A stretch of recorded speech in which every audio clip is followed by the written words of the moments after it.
Julia Usher, Recipes for a Sweet Life. I cannot believe that 2019 is almost here. Time has a way of flying by, which is why my dynamic duo sets come in particularly handy this time of year. As you recall, they consist of two sets, a background set, which allows lots of design possibilities, as well as a message and frame set that allows you to layer on personalized messages. The beauty of them is they eliminate time-consuming piping, and they'll allow you to create lavish, professional-looking designs in a matter of mere minutes. Today we'll be working with my Ring in the New Year set, and I'll be showing you how to use it first with the background set only, then we'll be layering in the messages and frames, and then lastly, I'm going to show you how to use it in a way that doesn't apply directly onto the cookies. We'll be using the stencils on other elements and then transferring them to the cookies to create really dimensional, fun effects. So let's get started and talk about what you'll need for this project.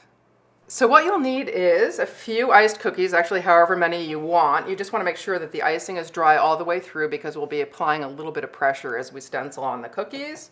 You'll need my Ring in the New Year Dynamic Duo set, and again they consist of two parts, and we'll show them in more detail as we get into the video. The background elements, which create a skyline and some fireworks for New Year's, and then I've got a message and frame set that allows you to lay on little New Year's remarks. One other tool that will come in handy is my quadrant masking tool. We'll need this to shield certain areas that we're stenciling where we don't want spray to get into them.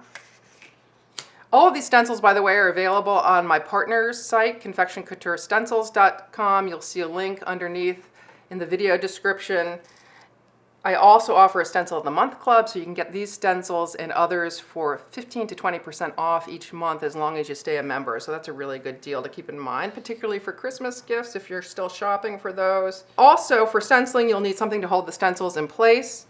The stencil frame or stencil genie comes quite in handy. Additionally, sometimes I weight the stencils down to keep them flat with magnets or larger blocks. We may or may not need to use these. Once we do all the basic stenciling with the background sets and the message and frame sets, we're going to be moving on to some dimensional elements, as I said. The first will be a New Year's Eve ball dropping over Times Square. You'll need a template for piping onto. This template is created with the same stencils, and I'll show you how to do that. Ultimately, we'll be piping royal icing discs on top of that template and allowing them to dry and then stenciling again on top of them. In addition to this royal icing dimensional element, I'm going to be making some fondant appliques that'll be flatter, but will be basically a process of rolling the fondant flat and then stenciling on top of it and cutting around it. Now we're airbrushing on these cookies, so naturally you're going to need an airbrush. I've got my Julia airbrush that we'll be working with, as well as airbrush colorings. This is a 4 or 5 color project. And then as the final touch for little glitter at New Year's Eve, we always need glitter at New Year's Eve, I've got some edible luster dust and pixie dust that'll add just a little bit of pizzazz. So let's get started on working with the background set only.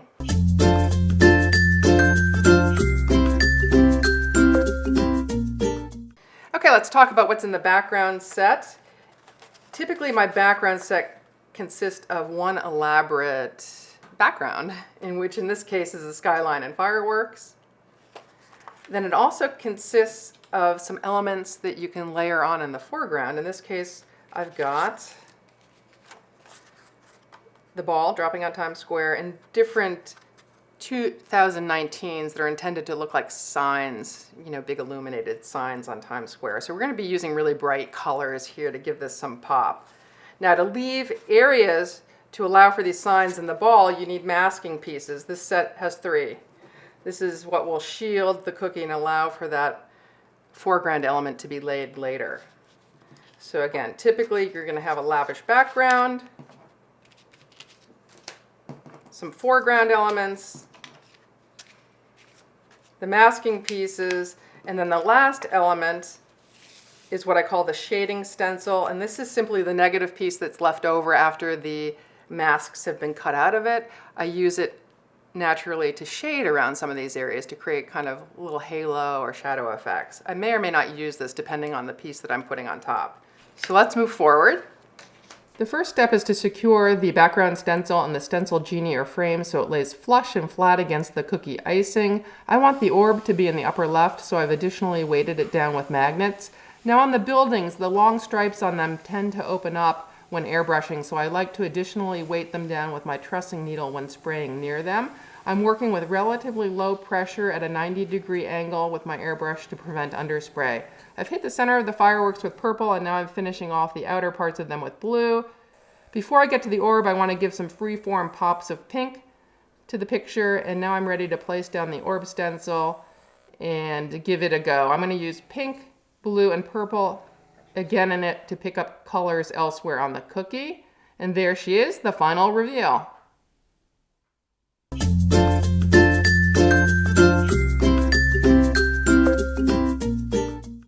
Okay, on to layering the message and frame set with the background set. But first, let me tell you what typically comes in one of my message and frame sets.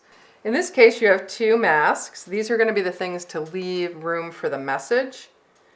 In some sets, I have 3 or 4 of these. I'm going to be using this one, I think.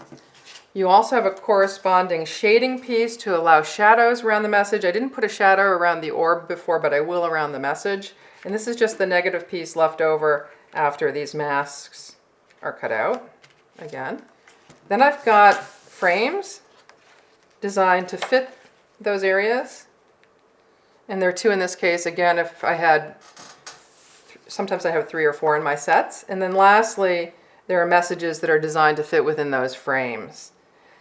The beauty of these sets too is that you needn't stick with these messages. I've got other New Year's sets, and those messages can be mixed and matched into this whole process as well. But I'm going to work with this message and this particular shape. The first step is just as before. I'm laying the background stencil with the stencil genie, weighting down the orb in the upper right. You could put it elsewhere, but I'm putting it in the same place. The only difference is I've got my message now weighted in the lower left, hitting first with black, then purple, then blue, just as before.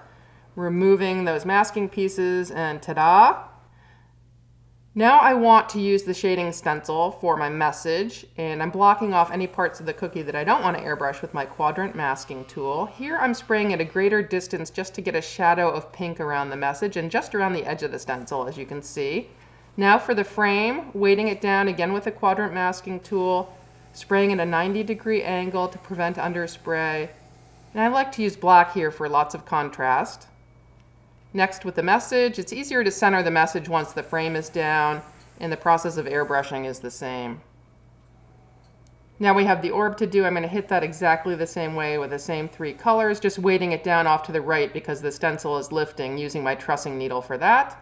And one last touch is the shading with pink. Again, doing this at a distance just so I get a subtle suggestion of pink at various parts of the cookie and especially around the edge to frame it. And get a few more spots here on the top, and I think we're almost done.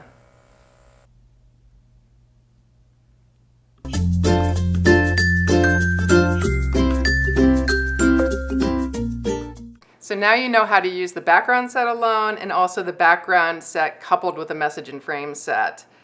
And of course, I just showed you one option of each. You've got myriad possibilities with these sets just by swapping in different messages and frames, using the ball, not using the ball, putting in 2019 or otherwise. I think you catch my drift, but in case you don't, here are a couple of other options. Also, altering cookie shapes can make for a very different look as well.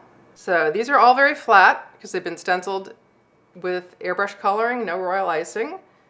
I'm going to show you now how to give them extra lift, if you will. We're going to make 2-dimensional elements, which we'll layer on these later.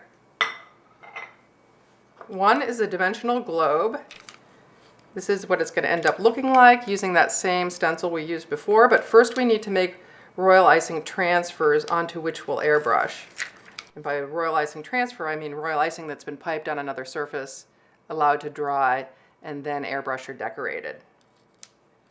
To do that, we need to create a template for piping those round royal icing blobs, and for that I'm just going to airbrush a pattern on a piece of paper. In fact, that's what I did, and I slipped it under a piece of acetate. So we'll be piping directly on the acetate using the globe underneath as a piping guide. And again, this is the same stencil just piped on paper to create that guide. So that's one dimensional element. The second dimensional element will be rolled fondant appliques. I start by rolling fondant very, very thin using my pasta machine, and then we're going to use the same stencils to airbrush messages and then trim them out. Eventually they'll be dried so they're fairly rigid and we'll be able to stand off the cookie without conforming to the cookie surface. So let's start on the globe elements first. Just a reminder about the transfer setup, I've got my template airbrushed on paper and nestled between acetate and here, in this case, a small cutting board. You just need something rather heavy duty like thick cardboard or a cookie sheet underneath the whole setup so that when you're done you can move it out of your way without disrupting the pieces you just piped. You can also pipe on parchment paper, though it tends to buckle more as the icing dries and misshape the transfers, so I prefer to pipe on acetate. As for the icing, it needs to be pretty thick. It should plop off the spoon and then flow rather gradually like so, because we want these to have some puff and roundness to them. The other key thing is to pipe within the stencil or template boundaries, not beyond it, because we'll be stenciling these later and we don't want any part of the orb not to have pattern on it. Now, to get these shapes perfectly round, I like to pipe a blob in the center and then use the tip of my pastry bag or parchment cone to move the icing around in small circular motions, and that creates a nice round shape. I'm just going to stop shy of pushing it just beneath the boundary of the orb, or just within the boundary of the orb, I should say. And because the icing's rather thick, you want to knock out any peaks and pop any air bubbles at this time. I've got one here, but I think I got it. And one more time, just a little bit faster. These do go pretty fast once you've got the hang of it. Small circular motions to push the icing out to the edge just within it, and then tap out any peaks at the end. Now I like to set these aside to dry, typically overnight, so they're dry all the way through. Once you've done that, they will look something like this. However, if you can, it's best to try to keep them on the acetate through the stenciling process. It'll just be easier to handle them. They'll be less likely to move around during stenciling if you do so. So again, try to keep it on the acetate. If not, it's not a big deal. It just might be a little more difficult to keep them from moving underneath the stencil. Now place the orb stencil on top, again centering it on the royal icing transfer so every area of that transfer gets pattern on it, and then weight it down all the way around as best you can. You want it sitting flush against the icing so there's no underspray. I'm using the same three colors I did before, pink down the center, sky blue, and then a darker purple at the top and bottom to really frame out the orb.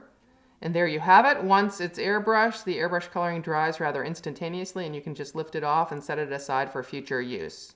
Okay, so we did the dimensional royal icing transfer for the globe or orb. Now I'm going to move to some other dimensional transfers which are a little bit flatter. They are my rolled fondant appliques.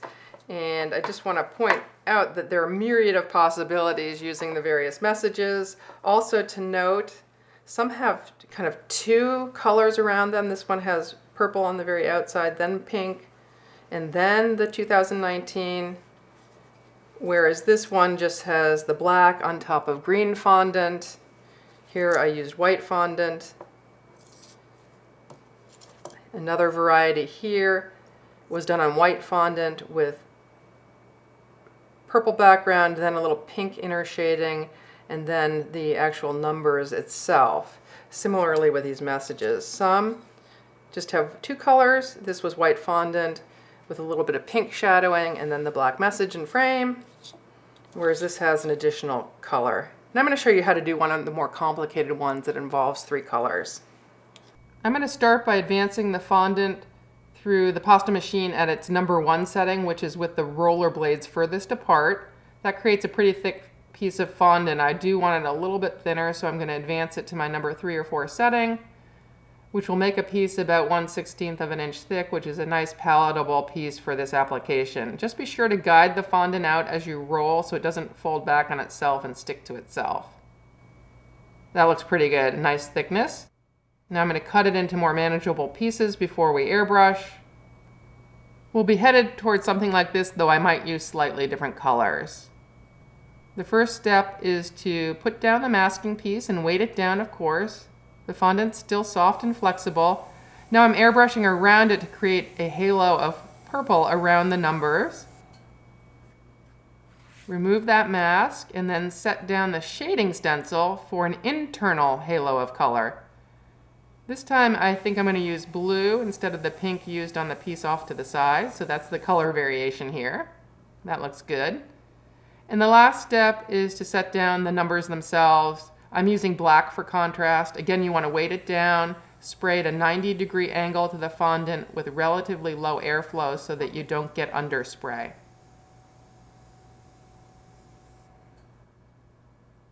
And that looks great. Now you've got a couple of options for trimming it out. You can do simple straight cuts, which is fastest. I'm just eyeballing these cuts. You could, of course, use a ruler as a cutting guide, but I think this is doing pretty well.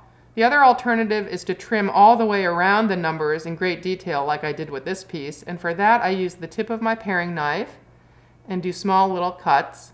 For really tight areas, I might come in with my trussing needle or turkey lacer and dig out the fondant. But this is working pretty well. So I would just proceed in this manner all the way around until it's completely cut out. Now this piece is really firm and not flexible because it dried overnight, but this one we just cut is still floppy, as you can see, and it won't work well if I hang it off the edge of the cookie. So I do want to set this aside to dry overnight until it's nice and firm.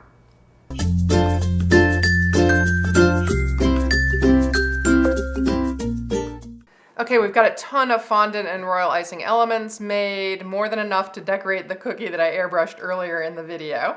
But essentially what we're going to do from here on out is take a cookie that was very flat to start. This one just used the background elements and elevate it, if you will, to something more like this, using possibly a globe as well as a message. We'll see what fits naturally on the cookie that I airbrushed earlier. But before I stick anything on top and possibly mess up any icing underneath, I do want to put my border down, let that dry. Once that's dry, I'll then go ahead and start attaching stuff. Again, I don't want to just mess up that border inadvertently in placing these other objects. So let's get that border down on the cookie I airbrushed earlier. Don't mind this fondant. I'm going to come back to it later as we stick pieces down. For the border, I'm just going to do simple black dots because this cookie's so complicated as it is, but I just want to neaten up the edges a bit. And for dots, whenever I do dots, I use a relatively loose icing that falls gradually to quickly off the spoon because I want it to form a nice rounded dot without any peak. So for dots, just give a squeeze with the parchment cone perpendicular to the edge of the icing and try to space them as evenly as possible. As I said before, if the icing is at the proper beadwork consistency, you'll get nice round dots without any peaks. If you get peaks, just simply loosen up the icing a bit. Now I'm going to move all the way around. If it looks like I'm piping really darn fast, that's because the camera's sped up. I'm actually a pretty slow piper. One last side, and then we'll let the border dry. For sticking stuff down, we need an icing of exactly the opposite consistency, one that's very thick. I call this my glue consistency. It plops off the spoon. The thicker the icing is, the faster it'll dry and your pieces will be less likely to move around. Now, the first step is placing this orb.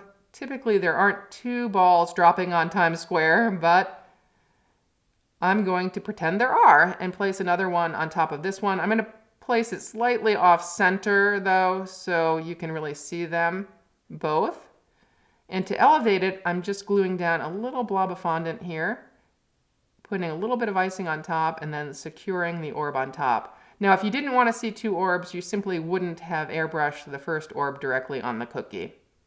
Now, to place the sign, I think I'll put it off to the left here, and as you can see, it's extending over the edge of the cookie. That's why it's important to dry those fondant appliques thoroughly to start, so that they don't flop over the edge of the cookie. But before we put it down, I do want to apply some pixie dust or edible glitter. This one is for decor uses only because I'm just demonstrating here. Be sure to use one that's food grade if you're serving people.